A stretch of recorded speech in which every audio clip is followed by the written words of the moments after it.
Hello, all the peoples. Hello, all the peoples. Thanks for coming. So, topic today is hypermetrics and symmetry.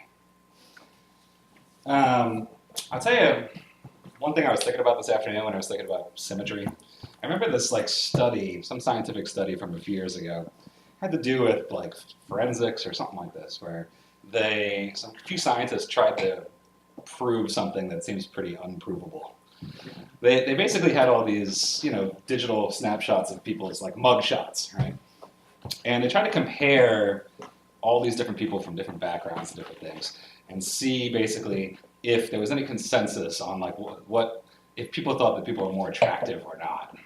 It was a strange study, right? Basically trying to say is there some mathematical construction for people's faces that make other people say that person's more beautiful or that person's more attractive or something. When was this? It was 5 or 6 years ago. Okay, I think I remember this. It's pretty fascinating. Yeah. And one of the, and it's an impossible thing, and obviously it's super subjective. But one of the things that came out of it that I thought was pretty interesting is that they realized that people who, very famous people, that are thought to be beautiful in time, like Marilyn Monroe or Isabella Rossellini, or all these famous actors and actresses, that in comparison, mathematically, their face with other people's faces, the ones that were considered the most beautiful or the most clicked on, if this were one of those apps, were the ones that were actually slightly asymmetrical in some way, shape, or form. And the people who mathematically were much more symmetrical were lower down on the list, which is kind of a fascinating thing, right? Because I think our brains being these huge, big pattern matching machines, we like symmetry. We like when 2 + 2 = 4. We're into that. We see patterns. We can see that something is inverted, meaning an image, right? Think of a photograph and a negative, right? We're very good at recognizing things like that. And this has to do with the fact that, of course, all of our understanding of art and everything else basically we do is based on memory and comparing one thing to another, right? So phrasing is no different than music. For us to be able to understand how one phrase relates to another, we have to remember the one that came before. Right? And so this is where symmetry and hypermetrics come into play. We've talked about hypermetrics before, right? This is the idea that you're hearing sets of phrases in the same way that you would be hearing the interior of one bar. So if we think of a 4/4 bar, we think of strong, weak, and not just that, but strong, weak, strong, weak, weak, to do the genetic thing, right? So that 1 is more strong than 3, which is more strong than 2, which is more strong than 4. Right? Okay. The same can be applied to a 4-bar phrase. Right? We would expect that the first bar of a 4-bar phrase would be the most memorable, and that the last bar would be the weakest in a 4-bar phrase. And when we start hearing like that, we're talking about hearing hypermetricity, hypermetrics. A long time ago, when I was at a school I won't name, I wrote a paper about Michaud, trying to find some contrapuntal theories that might apply to Michaud's note choices. That proved to be pretty difficult, as you might well imagine, near impossible. But one of the things that I did notice was that if you apply hypermetricity to this equation, you can make some educated guesses about how things would go. Which is to say, if you had a 4-bar phrase of Michaud, now he didn't use bar lines, but the equivalent of a 4-bar phrase, you could bet that the most dissonant relationships that you'd find would be at the end of that 4-bar phrase. Right? Now, if you ever look at a Michaud 2-part counterpoint against a bass, like a chanson type of piece, where you have 2-part in first species with each other and a slow-moving tenor underneath, when you do the actual numbers, like you're doing species counterpoint, it seems random. It's 8, tritone, 7, 3, 4, 4, 6. Really seems like there's no rhyme or reason to it. And I got stuck there for a long time. But then as you start to look at the larger phrase structure, you realize that he is cadencing. And so because of that, the hypermetricity is broken up into larger chunks. And that the back end of it would always be the most naughty and dissonant. Whereas the front end of it would be the most constant, at least to start. Fascinating, right? And so this all goes into our hypermetricity. Now, one more thing about this whole thing. In harmony, of course, we always talk about there are 2 types of harmonic motion in the universe, right? Cadential and sequential.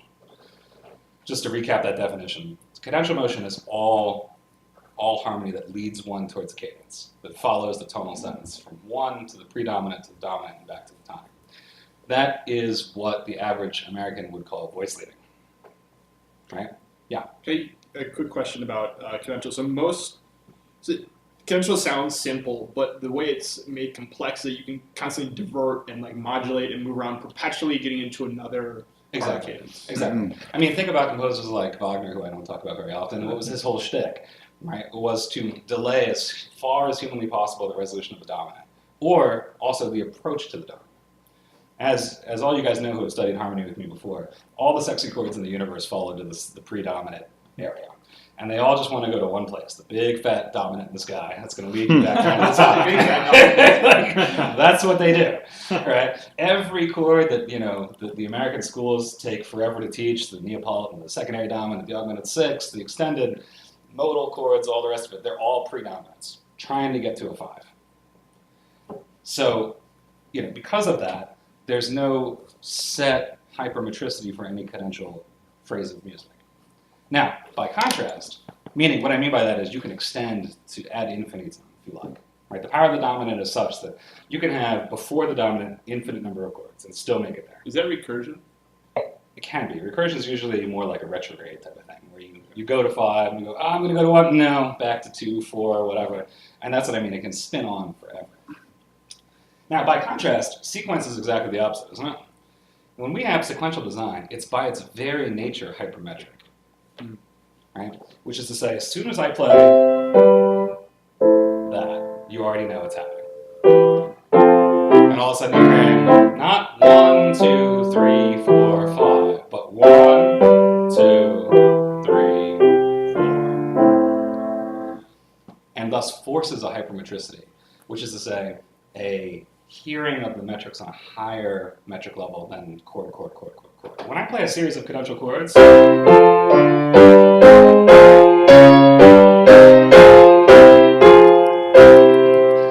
I could have as many as I like. Right? And I can break those up and I could use them in a certain way, but we're really just listening for the beginning, the actual approach to the dominant, and the resolution of the tension that involves. In sequence, we know from our sequential studies that things like Roman numerals are useless in sequence, right? Why? Because again, they're not leading you anywhere. So to say that something's a 1 to 5 to 7 to 4 to 6 to 3, it's not really helping you understand what the functionality of the chords are. And in fact, they don't have a function. Chords like this, right? Root position, diminished 7th chord, only ever exists in sequential design. Because if to voice lead your way in and out of that is near impossible. It has a double leading tone. It's tritone to the bass. All kinds of bad things you don't want, right? But in a sequence, that doesn't matter because the function is gone.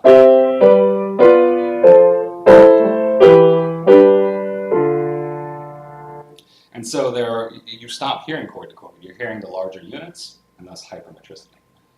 And this hypermetricity is what gives us the ability to hear symmetry in music, right? Whether it be through designs of cadential phrases, which repeat at a given time interval, or actual chords themselves. Does that make sense? Yeah. I love this topic. It's a difficult one. But it's interesting because I think when we write, those of us who are composers, and most of us are, we sometimes are always thinking like, what do I do next? What do I do next? What do I do next? And to steal my favorite line from my dear colleague, Dr. Harder, you shouldn't ask, what do I do next? You should ask, what do I do next with this? Right? And one of my favorite gems of wisdom from my dear Texan friend. And it's exactly right. Right? We don't think when we write in these larger groups sometimes. We always forget because we're going from this side of the page and we're just trying to fill up all the space. And one of the things that gets left behind, I feel like, in 20th and especially 21st century music is the idea of sequence. Now, when I say sequence, you're probably thinking the sequence that I just played, which is like sequence number 1, right? Sol to fourth, down by thirds, pocket bell, blah, blah, blah. Why would I write that sequence? Sure, I agree. I don't write that sequence either. I feel there are some things in music that are now cliche, right? I think that's hopefully not that debatable. But in essence, that doesn't mean that the idea of a sequence is lost or useless, right? Think about this. I think I mentioned this in another lecture, but just to go over it quickly. In Bach, what percentage of the music is sequential, roughly? Maybe somebody's done a mathematical study, but I would say somewhere around 30%, 35% of all of the music is straight sequence, straight design sequence. My leader on the board for who has the most sequences in his music ever, Vivaldi. Vivaldi is a sequence machine. It's like he'll start a piece out, and literally 3 seconds into it, you're into a sequence that just goes on and on and on. That's how you write a lot of music real fast, by the way. And as you move into Beethoven, list is up there too. But generally speaking, as you move forward in time, that number goes down. Right? You look at Beethoven, it's probably more like 20%. You look at Chopin and Schumann, you're looking at 15%. And by the time you get towards the moderns, you're looking at almost 0. That's at least the common practice understanding of this. I want to show you through the Poulenc that that's actually not true at all. It's actually just a much more complex form of symmetric hypermetricity, or otherwise known as sequencing. Right? So the argument you're making here is that there are structures in music which we don't even realize are actually really big sequences. Oh yeah, 100%. Embedded in. Exactly. Because remember, the actual official definition of a sequence is a cell of 2 or more chords that repeat at a given interval, either diatonically, chromatically, or modulated. Right? So the 2 or more is the most important part. There's a passage from another piece of Poulenc that I always love that sounds like this.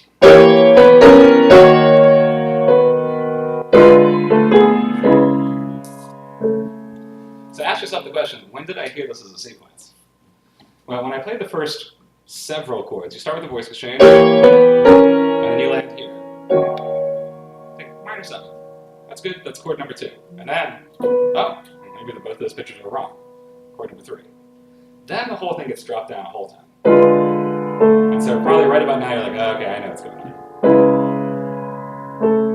And then you have a full sequence of it chromatically down by whole time.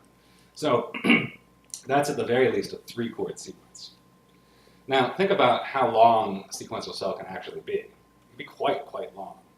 Think about it in the development of a symphony or large-scale piano sonata. You can have what some people call phrasal sequences, where, look at any Schumann symphony, right? Where a whole 24 bars is going to be repeated down a step. And it's so long, the cell, you might not realize it until you get to the end. You're like, oh yeah, okay. But the longer the cell is, the harder it is to remember all of it, right? I mean, it's like the classic example. If I tell you if I just say 10 random words that are not connected to one another, how many can you remember? 3. Maybe 3. If you last. Yeah, I mean, I would be more like 2, first and last, right? But, if you say red, book, dog, snow, whatever, you just go through 10 random words, it's really tough to remember more than 3 or 4 of them, right? Because your brain can't find a pattern. However, in music, you can create patterns through sequence very easily, right? The question is, the longer the sequence is, the harder it is for it to notice. Now, you can ask a bigger psychological question like, does that matter if you notice or not? I don't want to answer that question because I'll leave that to the more intellectually minded than I.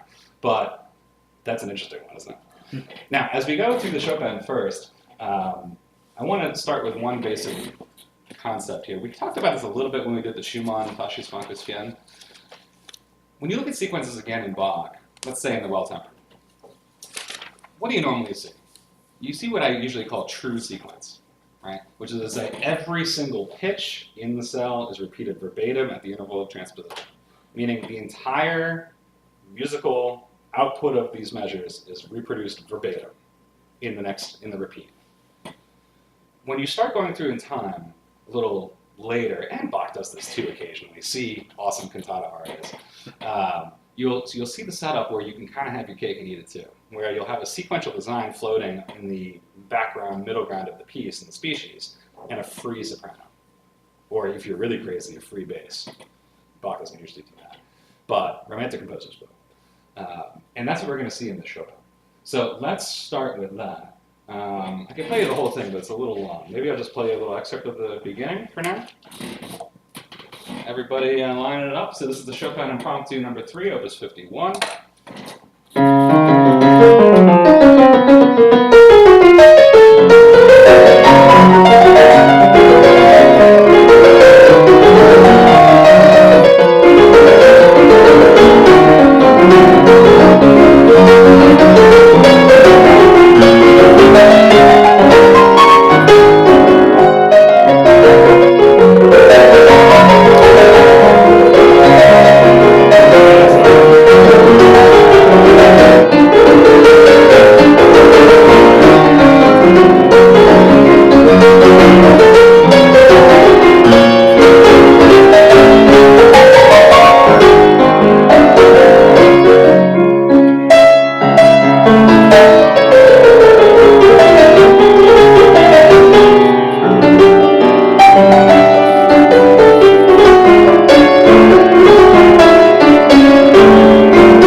This is late Chopin, right? Opus 51. Remember, he only got up to 65.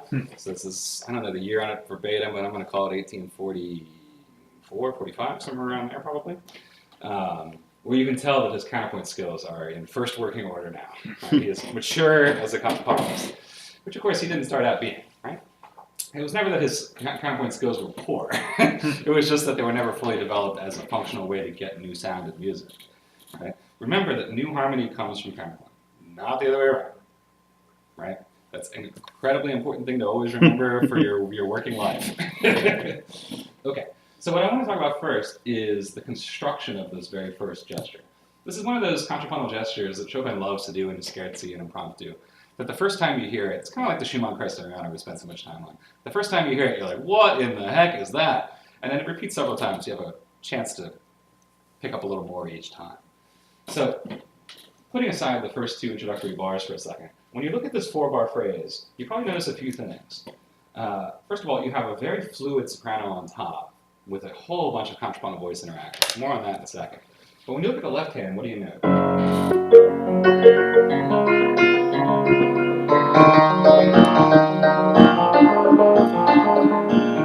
It's like a bad accompaniment. It's funny, right? I mean, it almost sounds like, wow, it's so simple.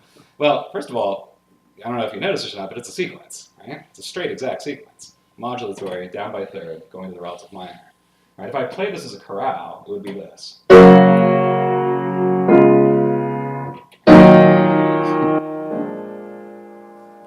All voices moving by step, with the first chord in 6/4 position, which I really love.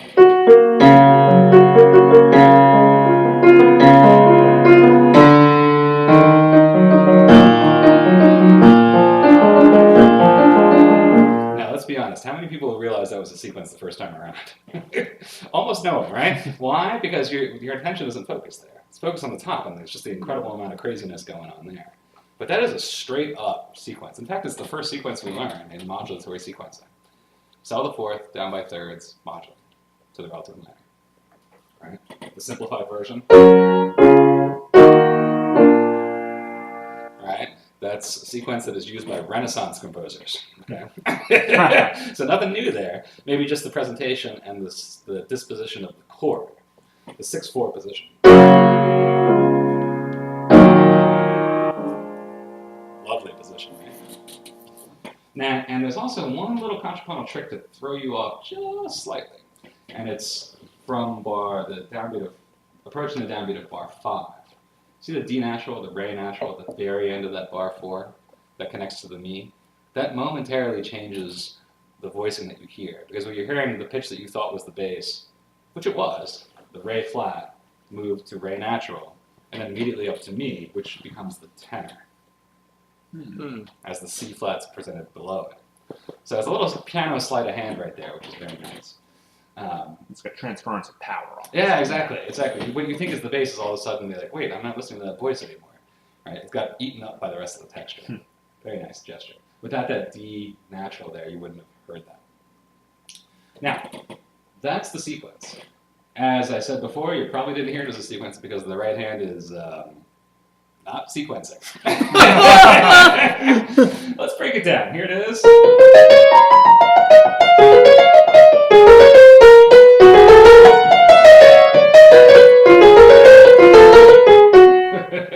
Wow, a not predictable line. And yet, when you hear it, it is logical. It does make some sense. But you'll agree that there's no repetition here. Maybe slightly bar 2 to bar 4 of this passage, which is actually in real life bar 4 to bar 6, slightly similar. But you'll agree that bar 3 and bar 5 don't look anything like one another.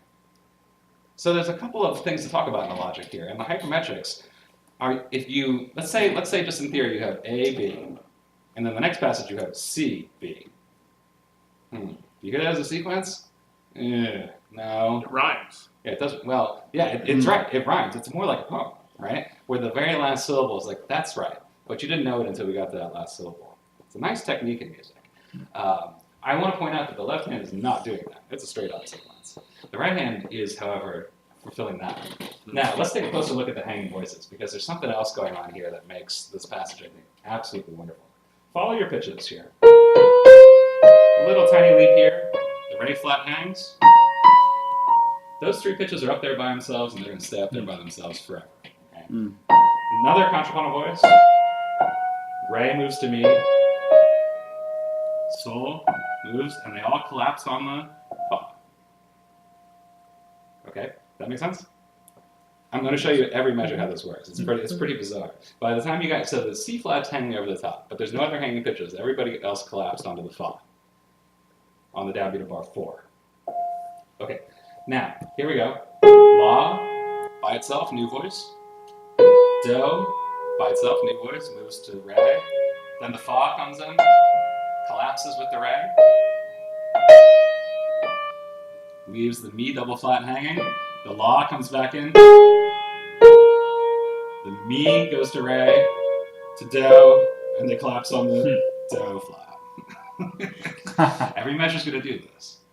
All right? He's going to open up 3 or 4 contrapuntal voices at the beginning of the bar and close them all back down by the end. This is why you can understand this with some degree of logic. Here's this bar. New voice. Collapse onto the C. New voice. Notice the C hanging goes to do. And the only connection made to the next downbeat is the little tiny grace note. Which is why it's there. You know, look at the whole passage. You have just one little solitary grace note there on the downbeat of bar 6. That doesn't go with the sequence or anything else. Why? It connects the 2 contrapuntal voices that were left hanging in the bar before. Same thing here.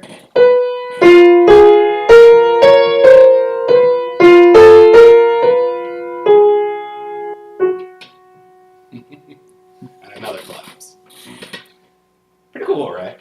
Now, this could be accidental. It could just be great ears for melody and great ideas for counterpoint. But the idea that you open up these voices and then they do like this, and you open them up and they do like this, each measure. Very powerful technique. So if he was not collapsing them, would it just be too much information? I think it would be too many contrapuntal voices for us to make sense of the harmony and the counterpoint. Right? I mean, it's already incredibly complex, which is to say, the contrapuntal voice is not in a like the arrival and departure of these voices is not in a species design. They're free. So the one thing that unifies them together is at the end of every bar, they do come together on one pitch. That's a cool technique. And furthermore, when it's done at bar 7, look how he's written out bar 7. You see how he's double stemmed all these notes? Yeah. Right? This is basically now he's writing out his contrapuntal voices. He's holding the ones that are being left away from. If you didn't write any of this, you could have just wrote straight 8 cuts. Had a pedal. What's that? And had a pedal. And had a pedal, and you could kind of fake your way through that. But here he's actually broken it up into 4 voices, and that means that you're holding over dissonances on purpose. Like that beautiful secondary dominant 9th chord. All right, that's a 5, 7, 9 of 5. All right, and look at where you arrive on the next beat. What a great sonority. With a double appoggiatura. Because what he's done here is chosen to actually write out his contrapuntal voices. What you should have done for this lecture is prepared the first harmony bars written out. Yeah, I know. I could have made you a chart, but I was busy today. But that would have been probably a little easier to see. I've done this lecture before in class, and had one of the smart boards, and you draw all the lines, the other lines, and students are like, "What?" But yeah, we don't have a smart board at my house. It's coming next semester, right? Oh yeah, the new technology upgrades will have a huge smartboard in front of it. It'll be on your computer. You'll be like looking like, oh, there it is. It'll switch, you know. In fact, the whole piano will be a smartboard. There you go. Yeah. We'll have multiple camera angles. Now, if people out there saw what we were doing this on, they'd be like, what? Okay. So, what I wanted to try to show you here is the contrapuntal voice technique here, and the use of hypermetric sequencing in kind of the romantic way, which is it's impacting you in the background, if not in the foreground. Now, later on, he's going to give you the straight-up sequence. It happens in the B section, in my score bar 19, with the mode shift. Here's the cadence of bar 18.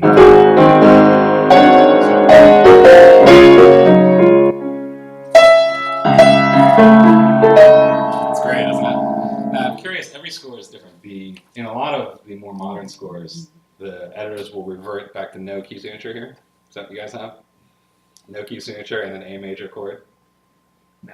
Oh, good. So, because I see this in a lot of new scores, and I'm like, oh, it's awful. In my text, this is a C double flat major chord, otherwise known as B double flat, right? Major chord in first inversion, which feels like a Neapolitan, right?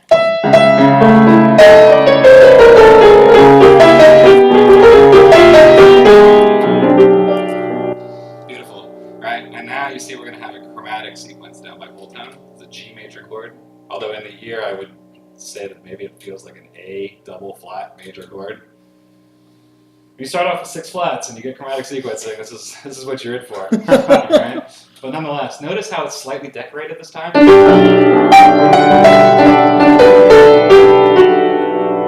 Little melodic ornamentation, but almost exactly the same sequence, right? And goes that way.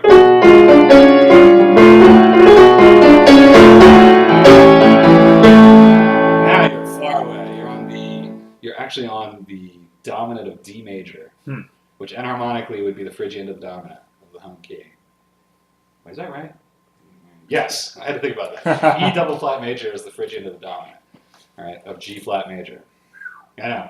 You're far, far off down the rabbit hole here. So he's got to find a way to get back. And sure enough, he does. But not before he gives you the plagal of that key, which I think is absolutely beautiful.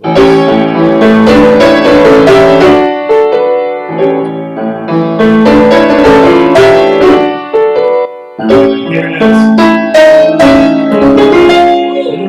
There it is. And he actually does that in the way that you might expect. The Phrygian to the dominant is the same pitch that would be the root of an augmented 6 chord. And so enharmonically, that's what he's doing here, right? He's giving you the...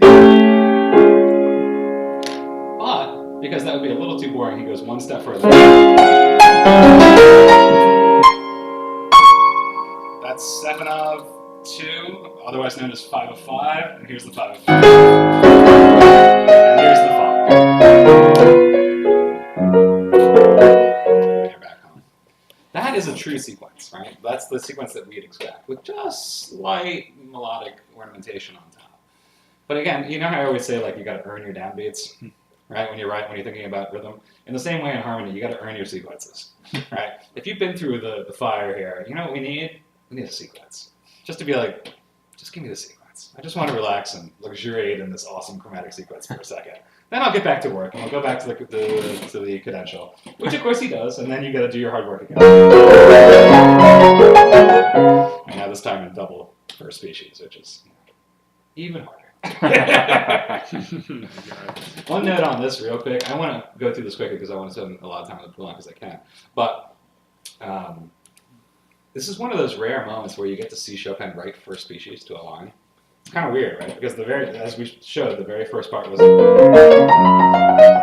I was just added another series of eighth notes, so you get to see like exact first species.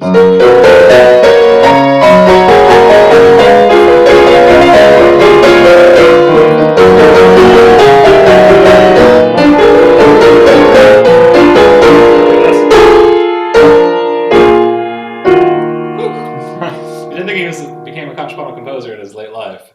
You know, in his early days, I don't think he would have seen this.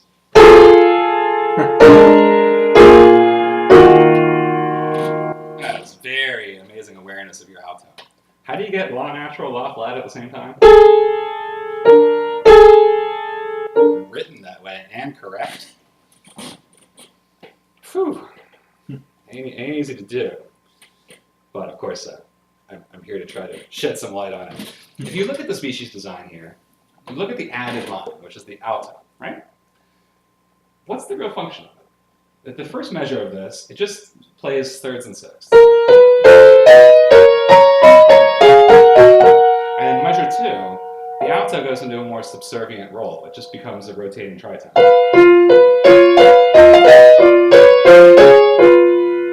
So in fact, it loses its independence of line right there. Okay, then it becomes independent again. And then because this is a sequence, it goes back into its subservient role. Right?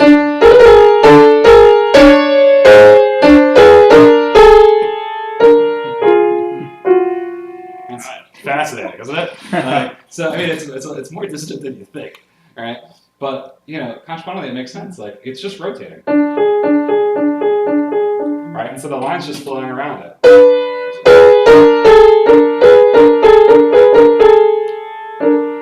And I want to stress that those are not operating in the same planes of your mind, right? If this score were written in 3 dimensions, which I wish we could write 3-dimensional scores, you know, where it's like, you could do this a couple of ways. Like if you had real 3D imaging, you know, you could like see like the ones in the foreground and the middle ground behind it. That would be so cool. It's a good thesis project. I know, yeah. If there's anybody out there who wants to do a thesis project, that would be a good one. Or equally, at least half as good, would be you just color code it. So like, you know, like the red notes would be the foreground and the black notes would be the background or something. I don't know how you would do it, but Or we can resurrect s2e8. Oh yeah. All right, now we're talking. All right, hey now. So you can try I like to the cut of your jib, mister. He can thus try again to bring about the rapture by making his holy chord. Yeah, that chord is awesome. I love that guy. I mean, just talk about the cojones on one composer. I think he can bring about the end of the world. Look at the mental harmony so bad. Ends the world. It's like, I wish I'd come up with that myself. Anyway, Made for a good comic opera, actually. Yeah, that's a good idea. Yeah, you better copyright that. Now, here's the hypermetric part that I really want to get into. So, I'm going for measure 31 here. This is new.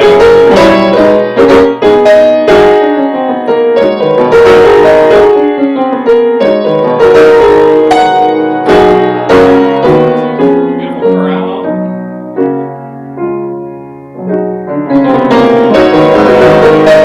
And as you can see, we're going to do this passage again with the octaves. Now, at that very moment of that downbeat, I want you to pay close attention to what you just heard, and not to be mysterious, but what you didn't hear. Okay, here's measure 36 at the end of the chorale.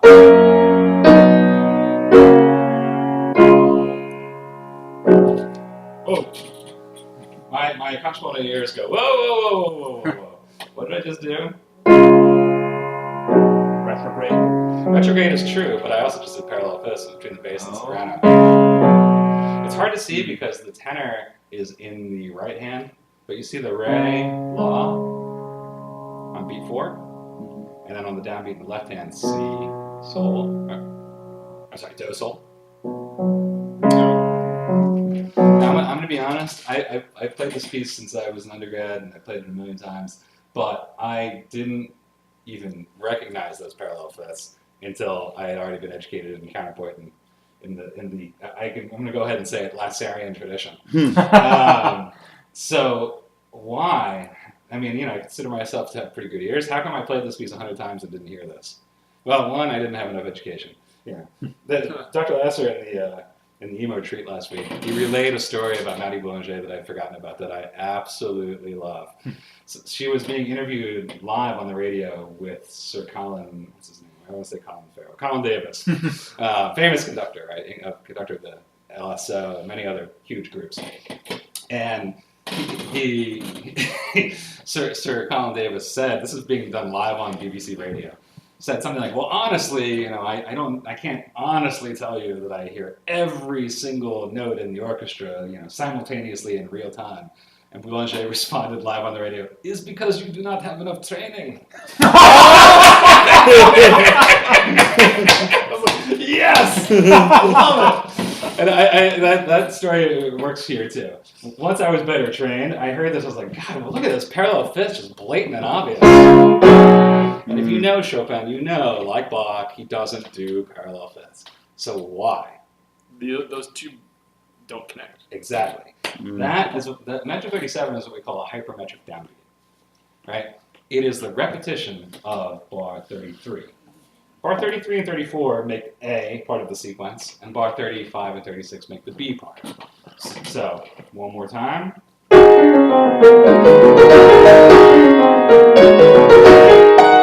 here's the B part. And then you just restart. It's very important to realize that that parallel fifth is not a contrapuntal one. So we hear those basically as separate entities. Exactly. Mhm. Just like when I play a sequence, even a simple one, you're not hearing this chord connect to this chord. Okay. That's not. You're not hearing this. You're hearing.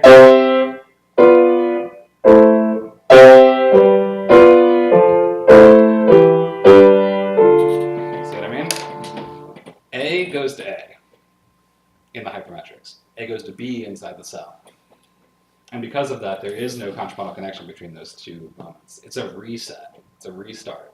So what the really kind of spooky thing that's going on here is that a composition doesn't exist linearly across time. Exactly. That's why I'm always saying, since music has nothing to do with this page, it's an exercise in temporal memory. We are trying to pattern match, right? And so when we hear these 4 bars, and then we hear the first bar of it again, we go, oh, we're back there. So it's like, we went in a certain direction, and we started over, and we went in a different direction. So it's not a linear process, music. It's a cyclic process. Our perception of time is linear, but the presentation of the material, the material is not, so we have to present it in a linear way in order for brains to understand. Yeah, I would argue, and I think my dear teacher would agree, that we don't experience time linearly. It's kind of an illusion, right? We think about our time periods in days and months and years and rotations and circles. Right. Only when you are dead and you look back at the whole thing do you say, "Oh, it's a straight line." Really, this is a subjective point perhaps, but there's no doubt that without the concept of cyclic nature, we'd have a very hard idea talking about time. Very hard. Do you know how many days you've been alive? How many hours?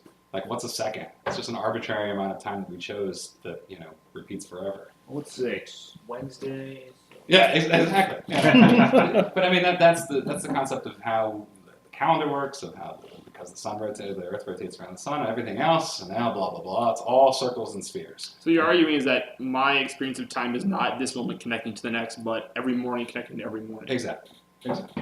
It's like every morning you got your routine or whatever. Unless you go to wake up early and go to the airport, and screws it all up, and you get all upset, right? So this is how it works. We expect an amount of repetition, and without it, we can't put any sensible thought together. Really, if we can't see patterns in everything that we do, we have a hard time making sense of anything, whether it be scientific, artistic, anything, right? So, in essence, our brain is always searching for these patterns, and they're more your subconscious is more attuned to it than your conscious mind, I would say. Right? They just act upon you, whether you're aware of them or not, to a certain degree. But I think being aware of them makes you obviously a more sensitive listener, like I was just talking about, and a more sensitive composer, I would say. You talked about. I had this insight I have to try to tease out here. Yeah. So. I guess I've always thought of music as something that just goes like that. Mm-hmm. But what I see in these bars, the A, B, A, B, this whole sequence, is that you can't really say... I'm trying to think these things don't exist at the same time. They almost do exist at the same time, but they're presented separately in order for us to understand it. So in terms of the absolute time of the piece, in terms of let's say the piece lasts 50 units. Mm-hmm. These are existing at the same time on unit 33. They're just spread across to present it. Right, that's exactly right. And I think that's a hard concept for us to see visually, but not to experience, right? It's just kind of like pushing pause, going back and starting again. Now, as I transition from this into the Poulenc, I want to say that when you start looking at composers like Debussy, and then definitely into Stravinsky, you start to see that the hypermetrics explain so much of their decision-making process. Debussy, to me, executes a formal design, especially in short pieces like the piano preludes, that is unlike any other form before him. he kind of does like what I sometimes call spider form. Whoa. Yeah, this is my weirdo term. Because if you just drew it on a board, it would look like a spider. It's like there's a center, is where the piece begins, like a happy center that's comfortable and we recognize it. And then the piece wanders off in some direction, and then it just stops and it starts again at the center, and wanders off in another direction. And then it just keeps doing that until it's done. Right? Now, Debussy's genius is that he can do that and still make an entire whole out of that somehow. I find that very, very, very hard to do as a formal design and make it work. Because all the elements of the piece are so different from each other, and yet they still feel like they're connected by Like one the thread. transcendability. It's a good one to look at. Yeah, How the heck is this working? But there's it works? always these things that return in it, right? Or take the, from the first book of Preludes, Les Sons et les Parfums Tournés du Soir, the Baudelaire one. I think it's number 5 or 6, don't quote me. It's got that famous opening couple bars, and every time you hear it, you're like, okay, we're back home at the nexus point. And then we move somewhere from there. And if you know that poem very well, it's a fascinating poem because what Baudelaire does is he has, I think, 3 stanzas of the poem, and there are only 8 lines of text. And he'll just repeat them and mix and match the order of them as you go through. That's very much what Debussy's doing. He calls that poem, that prelude, by the name of that poem. He's obviously thinking about that form. So something good to look at. That, stay tuned for next season because there's going to be some more Debussy on it. I guess a good way to sum all that up is you're saying is Woody Allen's quotation, which is time is nature's way of keeping everything from happening at once. I like that. That's really Yeah, deep. I like That's sort of that. like getting into a post Newtonian's understanding of time. I think you need to get like a theoretical physicist in here I would love to. and Yeah, I have would like love a to, sit down brainstorm session. Yeah, I actually one of the things I want to do is get guests to come in, and like a science physics person would be awesome, just to debate like how our concepts of time and space really related to like our temporal understanding of things that happen to us is what music is, right? You don't have any control over it. It's not like a book where you just be like, I'm tired, I'm gonna put this down, I'll restart it when I feel like it. You have to experience it in its real time, or else you're not experiencing the piece. So, all right, let's fast forward through time, because again, you like that? I've talked about this for so long, and we only have like 15, 20 minutes left. So, this is why I picked a very short example of this cool. Before we get to this, I want to point out that 2 of the major influences for Poulenc, of course, Debussy and Stravinsky. I just talked about Debussy's formal design, or one element of it. Let's talk about Stravinsky for a second, before we even get to this, because it's essential to know what Stravinsky's doing to be able to figure out what this is. One of Stravinsky's great additions to like standard practice in music is on the hypermetric level. One of the things he's known for most is called cross-cutting. You know this concept? So you got a bar of music, there's a bar line, and on the other side of that bar, something completely different. Right? And it's often thought of as the first modernist attempt in music, right? You can define modernism as juxtaposition of 2 things that don't relate to one another. It's one way of defining it in the arts. There's many other ways. Could you consider like that, the famous Rite of Spring chord as sort of a vertical cross-cutting? You could, but I would even say like when you have the chord, Yeah. that goes on for some time. Yeah. But then what happens after that? Right. That has nothing to do with that. Right. That's more than what I'm talking about. Okay, gotcha. And like that was so revolutionary to all of these people. Ravel, Poulenc. Debussy heard it at the end of his life and was like, "Oh my God, that's the future." He realized it, and he did take a tiny bit of that at the end of his days. When you look at the last couple sonatas, like there's a touch of that in there. And he wrote this piece, which is sadly not one of his best, called En Blanc et Noir. After he met Stravinsky, a forehand. I can't remember if it's forehand or 2 piano off the top of my head. Not his best piece, where he kind of imitated a little bit what Stravinsky was trying to do. It's fascinating to see that. Because Debussy was, he was an old guy at this point. He only lived, let's see, 6 years after the Rite of Spring was premiered. So everybody, the timeline in people's brains for these composers is always off. People go, Debussy and Ravel, they're such a pair. Now, Debussy and Fauré are contemporaries. Okay, Ravel is the next generation. Ravel studied with Fauré, right?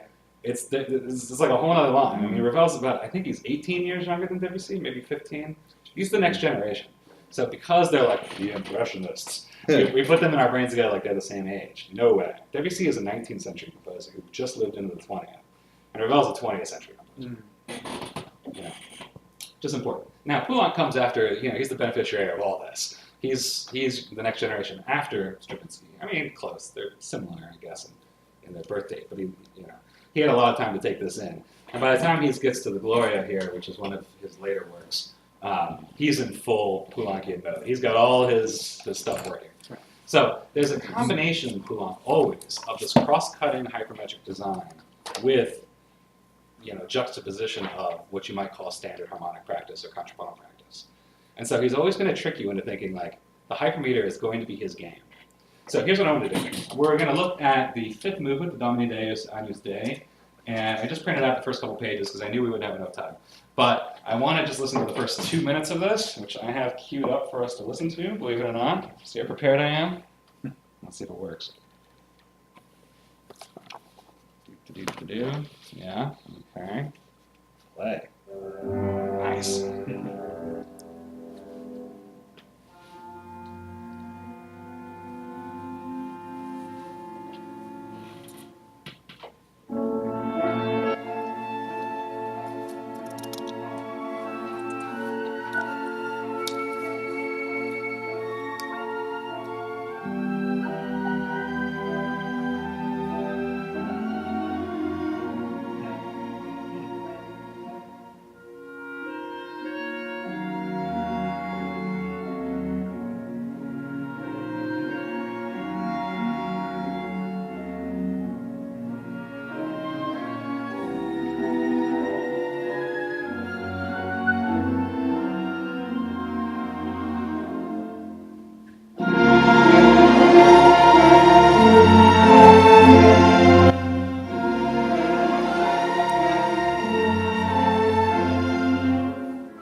Give her a hard time, but she does do one thing, which I swear I've listened to, I don't know, at least 10 recordings of this piece in my life. This is a good one. This is, the Orchestre Suisse, Radio Suisse Romande, like, really good orchestra, mostly French orchestra, Swiss orchestra. They're excellent, and the orchestra plays well. But man, the singer, every one of these recordings I own, the singer always blows one note. Did you hear it? Here's what it is. Measure 40. Measure number, rehearsal number 45. When the singer begins. This one. Woo! It was flat. You should hear it again. I don't know waste time to play it again, but it's like I did hear it. Oh man, is it flat? It's almost an A flat. And every recording I have one with different voice, which is like even worse. Oh. And it's like, why is that so hard? Well, several things. First of all, vocally, it's very, very hard to come. This line is a soprano killer, right? To leap up to that A natural like that. Think about what the chord is itself, right? It's a B flat minor chord, right? And beneath that, you're getting pretty much just the chord, right? You're getting. And so they have to sing the leading tone. That pitch is already tough. The tritone. Back to the chord tone, and all the way up to the leading tone. And that's already super hard. And then, in no time at all, land it again. That pitch has a tendency to be. It's a soprano killer. It really is. So you almost don't blame her, but I swear every recording I've ever heard, it's like that's one thing that's like, just if you want to learn how to write for voice, don't do that. Now, having said that, when you nail it, man, does it sound awesome. So like high risk, high reward vocal writing, which by the way is kind of Poulenc's MO. He loves that stuff. There's so many things in the songs where it's like any singer would be like, oh my god, it's so awkward. You look at it, you're like, yeah, yes it is. But if you get it right, man, does it sound great. So do it at your own peril. Now, I hope as you listened through to this, you heard how just incredibly sectional this piece is, right? I picked this random moment, but this is indicative of this entire 30-minute piece. It's literally blocks of 1 to 2 measures at a time, always. And in between those blocks, there's very little connective tissue. So it's kind of like the Chopin example that I showed you, except instead of just there being A, B, A, B, there's like A, B, C, D, E, F, and G. And they're all like just put into random order. So, I wouldn't say random, but into an order that doesn't make any mathematical patterns. So it's very hard for us to hear this. What holds this together is the question. Well, up until the moment that we stopped, there's really like 4 chords in this piece. Right, there really are. There's the tonic, which usually has our little contrapuntal pitch, La, C flat. Then there's the 6th chord, which we also get a lot of that going on. And then the 5, where we'll have. And then there's the 4, with the big 7. Right? And that's it. I mean, there's only one other chord in this whole introduction, which is the E minor, which is highly unusual. Right, who else?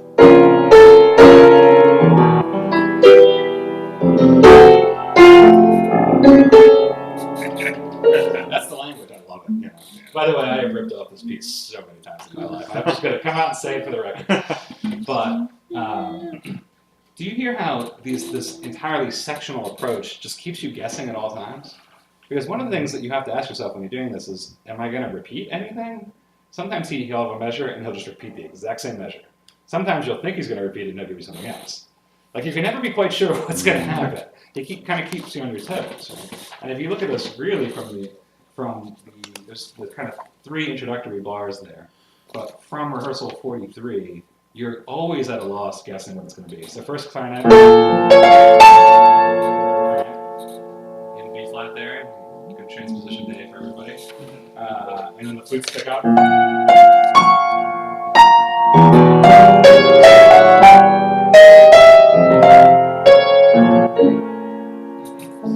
And that makes a full progression, right?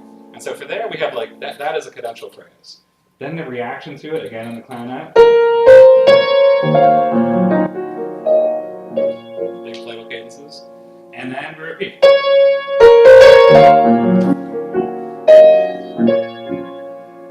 So now we've been conditioned to hear 2 in a row. But what's next? It's in the flute this time.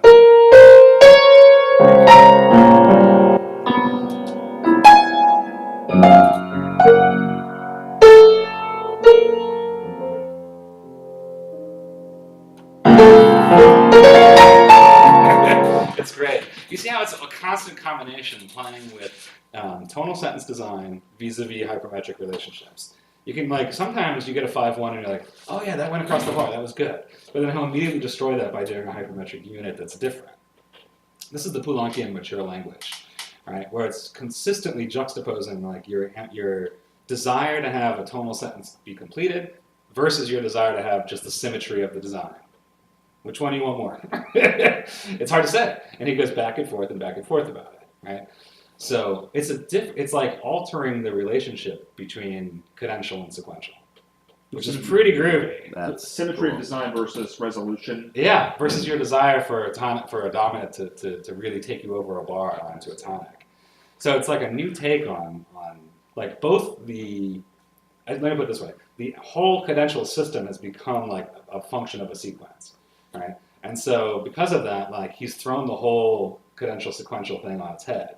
It's like you prefer to have the sequence, right? But they're all sequential in a way. It's just reversed, right? And you'll see that once the singer begins in earnest. So I just played you those 2 bars where she has the crazy line. But look after that when the choir comes in, you have a true sequence here. And by the way, very parallel fifthly, which is his game, to be right on the edge. Just look at the soprano and the bass. This is 2 bars after 45.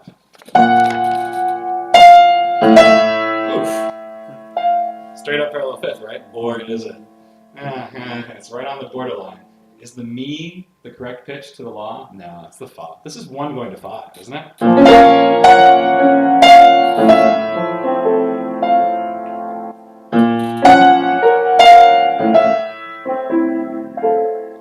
By the way, definitely next season, I'm going to do a whole lecture on this, the famous Wagner Tristan thing, and get it out of the way. Because I have so much to talk about on that, vis-a-vis metric placement, and how it relates to harmonic function. It's exactly the same thing here. If you believe here that the long notes are the chord tones, well then you would have a 6 chord moving to a 5 chord. But in essence, it's actually the reverse. The small notes are the chord tones. So you actually have a 5 chord moving to a 6 chord. I remember you saying about the foray avant. Exactly. It's another great example, right? Where it really feels like it's a fifth, but at the very last second it changes its from what you thought was the chord tone to the actual chord tone, thus changing the harmony completely. And that's a true sequence. So again, he's done this one twice. Now, the following measure with the...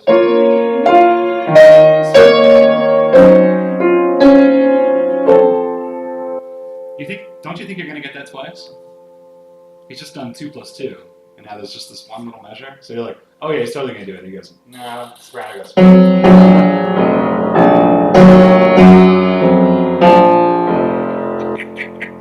then the whole choir does that.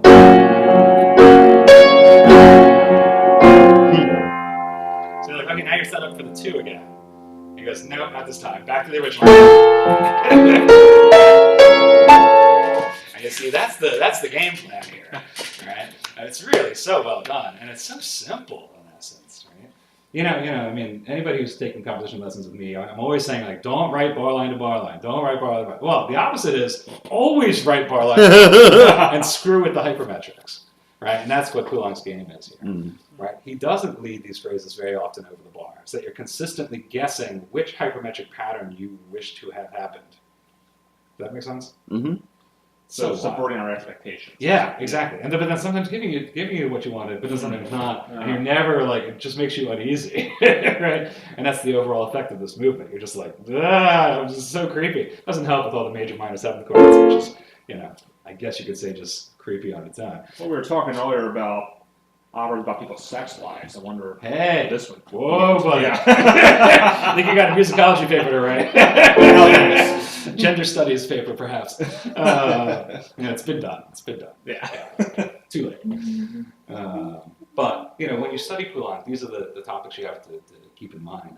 I mean, the guy, like all these great composers of the 20th century, including Stravinsky and Ravel, they were such masters of the traditional tonal craft that they were always looking for ways to subvert your expectations, right? But you can see how this is a post-Stravinskyan technique, right? Stravinsky, of course, by this time had gone off and explored some other pastures, but he never gave up his cross-cutting technique, even when he went into atonal and 12-tone music.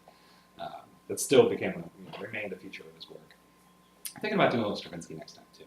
We'll see. I'll take suggestions. Anybody, have suggestions? I'm making it up into the next week. Anybody out there have suggestions? Email or something. What's that? Orpheus. Orpheus. Ooh, that's a challenge. Yeah. I definitely want to do some other music. I'm definitely going to do Tallis and Bird and Victoria, for sure. But, yeah, Orpheus would be cool. Yeah. That's an interesting idea. Yeah. Stravinsky. Yeah. Well, I could do that and the Monteverdi, Make it really interesting. Yeah. But, hey, any questions about any of this crazy stuff? Can you hear it again? What's that? Can you hear it again? Now Yeah, you sure. understand. I'm always up for it. Listen to that second la with the soprano this time. And see how flat it really is. You're gonna be shocked how flat it is on a professional recording like this. And also note that when the soprano comes in, the tempo goes halftime. It doesn't say to do that. It's just this is a very high, maintenance, high powered recording, and yet. Ooh.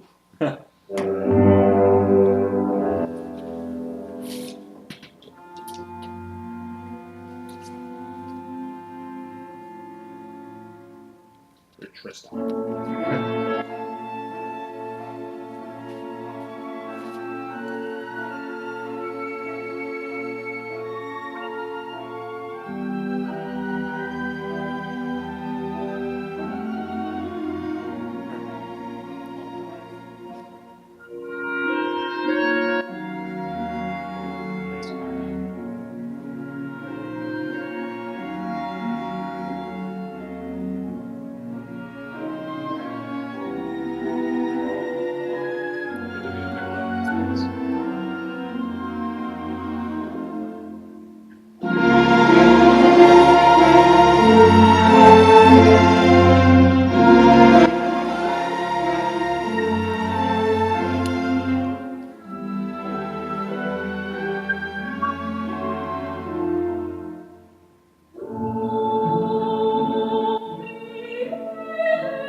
best there. That's not easy.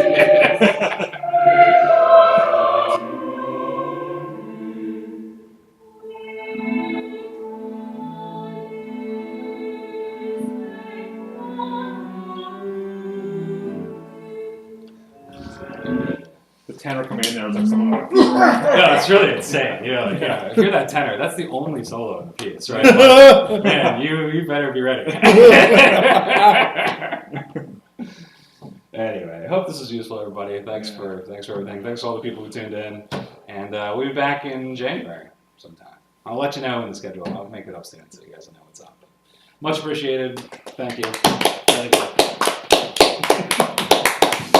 See you guys later.